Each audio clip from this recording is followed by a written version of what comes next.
கர்த்தருடைய பரிசுத்த நாமத்திற்கு மகிமை உண்டாவதாக. இந்த அதிகால ஆராதனைக்கு வந்திருக்கிற உங்கள் யாவரையும் கர்த்தராகிய இயேசுவின் நாமத்தினால வாழ்த்துகிறேன்.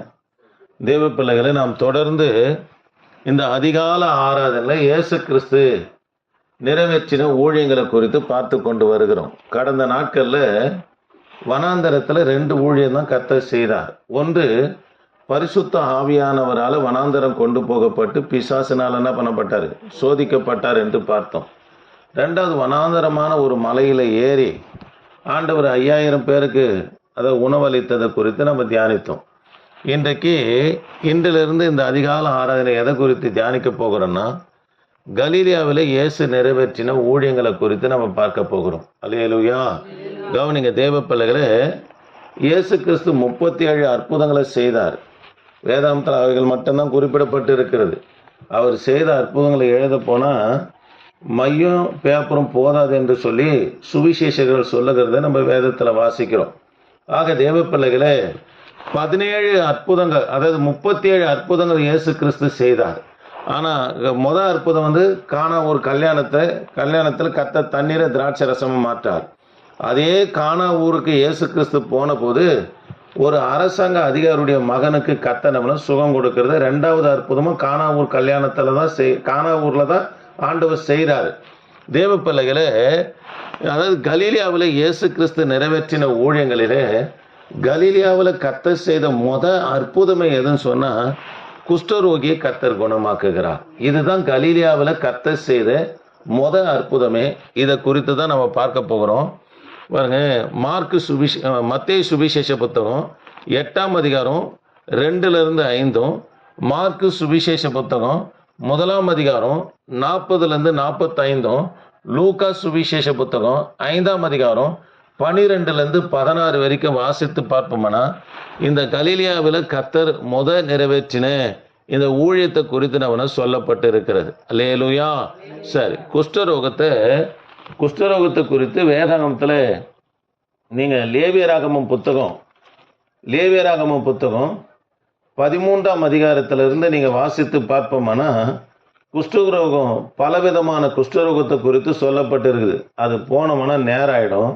தேவ பிள்ளைகளே, இந்த குஷ்டரோகமானது அந்தரங்க வாழ்க்கையில் காணப்படுகிற ரகசிய பாவங்களுக்கு அடையாளமாக இருக்கிறது என்று வேதனை சொல்லுகிறது. அல்லேலூயா. சரி, கவனிக்கலாம் தேவ பிள்ளைகளை.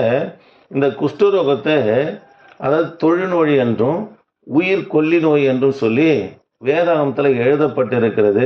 ஆங்கிலத்தில் இதை குறித்து என்ன சொல்லப்பட்டதுங்க பாருங்க, போட பாருங்க, என்ன சொல்லப்பட்டது ஆங்கிலத்தில். இந்த வியாதிக்கு என்ன பேரு? லெப்பர்சி இருக்குதுங்களா? பாருங்க, லெப்பர்சி அப்படின்னு சொன்னால் பெரும் வியாதி என்று பொருளாக இருக்கிறது. என்ன வியாதி? பெரும் வியாதி என்று நம்ம பொருளாக இருக்கிறது. தேவ பிள்ளைகளே, குஷ்டரோகத்தில் பல வகைகள் இருக்கிறது. நீங்கள் லேவியராகமத்தில் நீங்கள் வாசித்து பார்ப்போம்னா 13ஆம் அதிகாரத்தில் வெண்குஷ்டம், அரிக்கின்ற குஷ்டம், வேக்காட்டுனால எழும்பின குஷ்டம், தலையில் எழும்புகிற குஷ்டம், புண்ணுனால எழும்புகிற குஷ்டம், சொறி குஷ்டம் என்று சொல்லி பல குஷ்டங்களை குறித்து வேதாகமத்தில் சொல்லப்பட்டிருக்குது. வேதாகமத்தில் யாருக்கு குஷ்டரோகத்தை குறித்து எழுதப்பட்டிருந்தா, தேவ பிள்ளைகளே, என்னாகமும் 12ஆம் அதிகாரத்தில் மீரியாமுக்கு தான் குஷ்டரோகம் பிடித்தது என்று சொல்லி நம்ம பார்க்குறோம். அவங்களுக்கு பிடித்தது வெண்குஷ்டம். தேவ பிள்ளைகளை, அது மாத்திரம் இல்லை, மோசே யாத்திராகமம் 4ஆம் அதிகாரத்தில் தன்னை அழைப்பது, அதாவது இயேசு கிறிஸ்து கர்த்தராகிய தேவன் அவனா எகிப்துக்கு மோசே அனுப்புகிறார் இஸ்ரவேல் ஜனங்களை விடுதலையாக்கும்படியார். அதுக்கு அடையாளத்தை கேட்குறாரு. உன் கையை மடியில் போடுன்றார், எடுத்து பாரு அப்படின்றார். குஷ்டமாக மாறுது, கை வெண்குஷ்டமாக மாறுது. திரும்ப மடியில் போடுன்றார், திரும்ப சுகமாகிறது பார்க்குறோம். இந்த வெண்குஷ்டம் தான் யாருக்கு வந்ததுன்னா, 2 ராஜாக்களின் புத்தகம் 5ஆம் அதிகாரத்தில் இருக்கிற அதாவது அந்த நாகமானுக்கு என்ன பண்ண இந்த குஷ்டம் தான் இருந்தது. அல்லேலூயா. சரி, நம்ம இங்கே கவனிங்க. இப்போ மத்தேயு சுவிசேஷ புத்தகம் 8ஆம் அதிகாரம் முத வசனத்திலேருந்து 5 வசனம் வரைக்கும் நம்ம தியானிக்க போகிறோம். எல்லாரும் கவனிங்க. இப்போ நம்ம குஷ்டரோகத்தை குறித்து பார்க்க போகிறோம். தேவ பிள்ளைகளை, இது இயேசு கிறிஸ்து கலீலியாவில் நிறைவேற்றின அற்புதம் என்று சொல்லி பார்க்கிறோம். சரி, வாசிக்கலாமா? அவர் மலையில் இருந்து இறங்கின போது அவருக்கு பின் சென்றார்கள். கவனிக்கலாம் தேவ பிள்ளைகளை, மலையில் இருந்து இறங்கின போது. மத்தேயு சுவிசேஷ புத்தகம் 5ஆம் அதிகாரம் 6ஆம் அதிகாரம் 7ஆம் அதிகாரம் மலை பிரசங்கம் என்று அழைக்கப்படுகிறது. மலையில பிரசங்கம் பண்ணி முடித்து இயேசு கிறிஸ்து கீழே வந்த பிற்பாடு அவரை திரளான ஜனங்கள் பின்பற்றினார்கள் என்று பார்க்கிறோம். தேவ பிள்ளைகளை நல்லா கவனிப்போம். மலை பிரசங்கத்தை முடித்து கீழே வந்து கர்த்தர் 12 அற்புதங்களை செய்கிறார். மத்தேயு சுவிசேஷ புத்தகம் 8ஆம் அதிகாரம் 9ஆம் வசனத்தில் 8ஆம் அதிகாரத்திலிருந்து 9ஆம் அதிகாரம் வரைக்கும் 12 அற்புதங்களை இயேசு கிறிஸ்து செய்கிறார். திரும்ப சொல்றேன், கவனிங்க. மலை பிரசங்கத்தை முடித்து இயேசு கிறிஸ்து கீழே வந்து எத்தனை அற்புதங்களை செய்கிறாரு? 12 அற்புதங்களை செய்கிறாரு. மத்தேயு சுவிசேஷ புத்தகம் 8ஆம் அதிகாரத்திலிருந்து 9ஆம் அதிகாரம் வரைக்கும் 12 அற்புதங்களை செய்கிறாரு. 6 அற்புதங்களில் அந்த நாட்களில், அதாவது குஷ்டரோக வியாதி மிகவும் மோசமான வியாதியாய் காணப்படுகிறது. தேவ பிள்ளைகளே, இதை தான் அற்புதமே. குஷ்டரோகியை கத்தனவனா தொட்டு சுகமாக்குறது. திரும்ப சொல்கிறேன், 12 அற்புதங்களும் 6 அற்புதத்தை வேகமாக சொல்கிறேன், நல்லா கவனிங்க. அற்புதமே ஆண்டவர் காரியமே குஷ்டரோகியை தொட்டு கத்தனம்னா சுகமாக்குறத பார்க்குறோம். 2வது, தூரத்தில் இருக்கிற 100க்கு அதிபதியுடைய வேலைக்காரனை கர்த்தர் சுகமாக்குறத பார்க்கிறோம். 3வது, பேதுரு மாமியை கர்த்தர் தொட்டு சுகமாக்குறத பார்க்கிறோம். 4வதாக, அதாவது அசுத்தாவி உலகத்தை கட்டுப்படுத்துகிற அசுத்தாவியை துரத்துகிறதனவனா இங்கே பார்க்கிறோம். 5வதாக, காற்றையும் கடலையும் அதட்டி அற்புதம் செய்கிறாரு. அதாவது இயேசு கிறிஸ்து இயற்கைக்கு மேலாக தமது வல்லமையை காண்பிக்கிறார் என்று சொல்லி இந்த 5வது அற்புதத்தில் பார்க்கிறோம். அதுதான் காற்றையும் கடலையும் இயேசு கிறிஸ்து நம்மனா அதட்டி அமைதல் படுத்துகிறத பார்க்கிறோம். 6வதாக, பிசாசு பிடித்திருந்த 2 பேர், லேகியோன் என்று அழைக்கப்படுகிறது இல்லையா? மற்ற சுவிசேஷ புத்தகத்தில் ஒருவராக காண்பிப்பாங்க.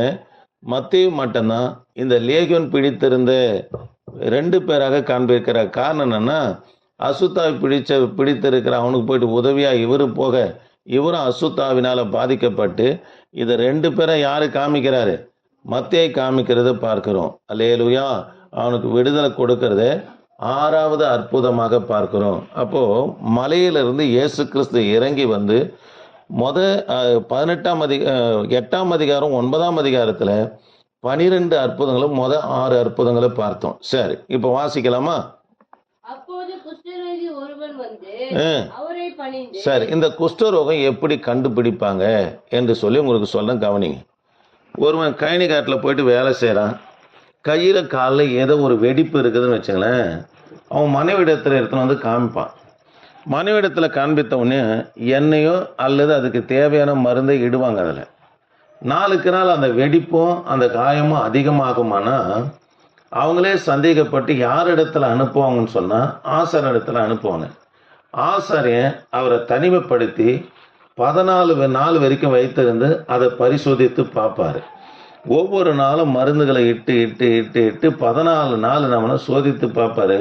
அந்த புண்ணும் அந்த வெடிப்பும் அதிகமாகுமானா துல்லியமாக ஆசிரியர் தீர்மானித்து இது குஷ்டரோகம்தான் சொன்ன உடனே அவன் கேட்பான், என் மனைவி பிள்ளைகளை பார்க்கணும். கடைசியாக முடியாதுப்பா, இது குஷ்டரோகம், இது அதாவது அந்தரங்க பாவத்தினுடைய அடையாளமாக இருக்கிற ஒரு வியாதி, அதனால் நீ எங்கே போயிடு, வனாந்தரத்துக்கு போய் என்று நம்ம அவனை துரைத்திடுவார்.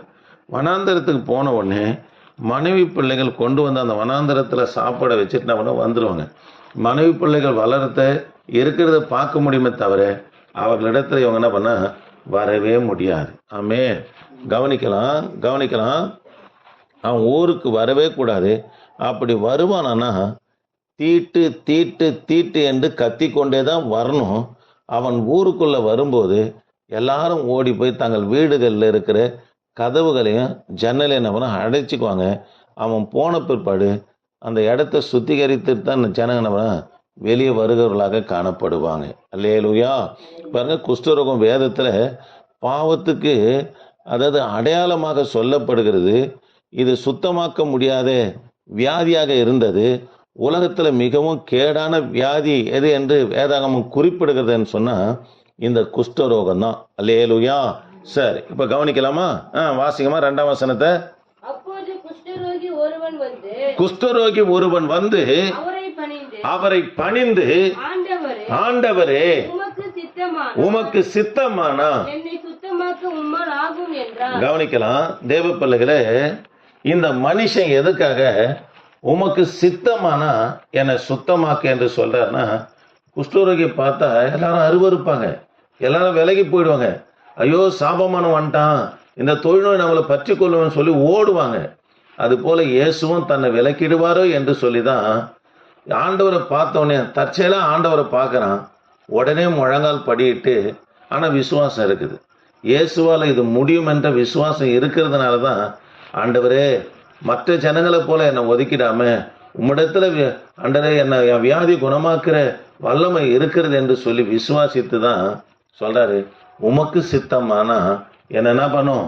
சுத்தமாக்கும். தேவ பிள்ளைகளே, தேவனால செய்யக்கூடாத ஒரு அற்புதம் கூட இல்லவே இல்லை.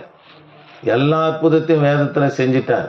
இனி வேறொரு அற்புதத்தை இந்த உலகத்தில் யாராலையுமே செய்யவே முடியாது. அவரால் செய்யக்கூடாத காரியம் ஒன்றுமே இல்லை, எல்லாவற்றையும் செஞ்சிட்டார். அதனால் நம்ம கேட்குறத எல்லாவற்றையும் கர்த்தர் செய்வார். அவரால் செய்யக்கூடாத காரியம் ஒன்றல்ல, அதை விசுவாசிக்கணும். விசுவாசித்தாலும் எப்படி கேட்கணும்னா, ஆண்டவரே உமக்கு சித்தமானா செய்யுங்க. ஆமாங்க, அவரால் செய்யக்கூடாத அற்புதம் ஒன்றுமே கிடையாது. எல்லாவற்றையும் ஆண்டவரால் செய்ய எல்லா வல்லமையும் படைத்த தேவனை தான் நம்ம ஆராதிக்கிறோம். அல்லேலூயா. அதனால ஆண்டவருடைய பிள்ளைங்க எப்படி கேட்கணும்? சித்தம், ஆண்டவரே உங்களுடைய சித்தம் இருந்தால் எனக்கு செய்யுங்கப்பா, உமக்கு சித்தமானபடி செய்யுங்கப்பான்னு சொல்லி கேட்கும்போது நிச்சயமாக கர்த்தர் நம்முடைய வாழ்க்கையில் என்ன பண்ணா அற்புதங்களை செய்கிற தேவனாக இருக்கிறார். ஆமென். வாசிக்கலாமா? கையை நீட்டி அவனை தொட்டு எனக்கு சித்தம் உண்டு. அல்லேலூயா. நீ இப்படி இருக்கிறது, தரித்திரமா இருக்குது, பாவத்தில் இருக்குது, அசுத்தத்தில் இருக்குது, வியாதியில் இருக்குது, கஷ்டப்பட்டு இருக்குது, எனக்கு சித்தம் இல்லைப்பா, எனக்கு சுத்தம் உண்டு, நின்னாக சுத்தமாக என்று சொல்லிட்டு பாருங்க, உடனே கர்த்தர் செஞ்சிட்டாருங்க. ஆண்டவர் கால நேரம்லாம் ஆண்டவருக்கு தேவையில்லைங்க. ஆண்டவர் ஒரு நொடி பொழுதுல அற்புதம் செய்கிற தேவன். முதல் 6 அற்புதங்களை பார்த்தோம். முதல் அற்புதம் தொட்டு சுகமாக்குறாரு. 2வது அற்புதம் தூரத்தில் இருக்கிறவனை சுகமாக்குறாரு. 3வது அற்புதம் பேதுரு மாமியை தொட்டு சுகமாக்குறத பார்க்கிறோம். அதனால தேவ பிள்ளைகளே, ஆண்டவருக்கு ஆண்டவரால் செய்யக்கூடாத காரியம் ஒன்றுமே இல்லை. அவன் உடனே குஷ்டரோகம் நீங்கினவனா அவன் சுகமானா. இயேசு அவனை நோக்கி எச்சரிக்கையாரு, ஆயினும் அவர்களுக்கு சாட்சியாக நீ போய் ஆசாரியனுக்கு உன்னை காண்பித்து. அல்லேலூயா. கவனிக்கலாம், நீ இதை ஒருவனுக்கும் சொல்லாதன்றார். சொல்லாம இருக்க முடியுமாங்க? முடியவே முடியாது. எப்படிப்பா இது சுகமாச்சுன்னா சொல்ல முடியும்? பாளையத்துக்கு புறம்பா இருக்கிறவங்க இப்போ ஜனங்கள் மத்தியில் காணப்படுறான். எப்படிப்பா சுகமாச்சுன்னா சொல்லாமல் இருக்க முடியுமா? இதே நீங்கள் மார்க்கு சுவிசேஷ புத்தகம், மார்க்கு சுவிசேஷ புத்தகத்தில் வாசித்து பார்ப்போம்னா, கொஞ்சம் வாசிங்களேன். 1ஆம் அதிகாரம் 40லேருந்து 45 வாசித்து பார்ப்போம்னா, இந்த சங்கதியை உலகம் முழுவதும் பிரஸ்தாபப்படுத்தினாங்களாம். யாரு? இந்த குஷ்டரோகி. அல்லேலூயா. அதனால தேவ பிள்ளைகளை, ஆண்டவரால் செய்ய முடியாத காரியம் ஒன்றுமே இல்லை. ஆண்டவர் எல்லாவற்றையும் செய்வார். நம்ம எப்படி கேட்கணும்னா, ஆண்டவரே உமக்கு சித்தமானா என்னை சுத்தமாக்கும். அல்லேலூயா. எப்படி கேட்கணும்? உமக்கு ஆண்டவரே உமக்கு சித்தமானபடி என் வாழ்க்கையில் செய்யுங்கப்பா, உமக்கு சித்தமானபடி என் வாழ்க்கையில் செய்யுங்கப்பா. இப்பவும் சொல்கிறேன், ஆண்டவரால் செய்யக்கூடாத அற்புதம் இந்த உலகத்தில் ஒன்றுமே கிடையாது. உனக்கு வீடு தரணுமா, சுகம் தரணுமா, ஆசீர்வதிக்கணுமா, உன் சந்ததி விருத்தி அடையணுமா, பிள்ளை பேற்று உண்டாகணுமா, அந்தரங்க பாவத்திலிருந்து கர்த்தர் விடுதலை ஆக்கணுமா, எப்பேற்பட்ட காரியத்தும் என் தேவனாகி கர்த்தர் செய்வார். அதை எப்படி கேட்கணும்? எசப்பா உமக்கு சித்தமானபடி செய். அவருக்கு சித்தம் நம்ம சுத்தமாக இருக்குது. அவருக்கு சித்தம் நம்ம சுகமா இருக்குது. அவருடைய சித்தம் நம்ம சமாதானமா இருப்பார். அவருடைய சித்தம் நம்ம கர்த்தருடைய ஊழியத்தை செய்வது. அவருக்கு சித்தமானபடி நம்ம இருக்க வேண்டும். அல்லேலூயா.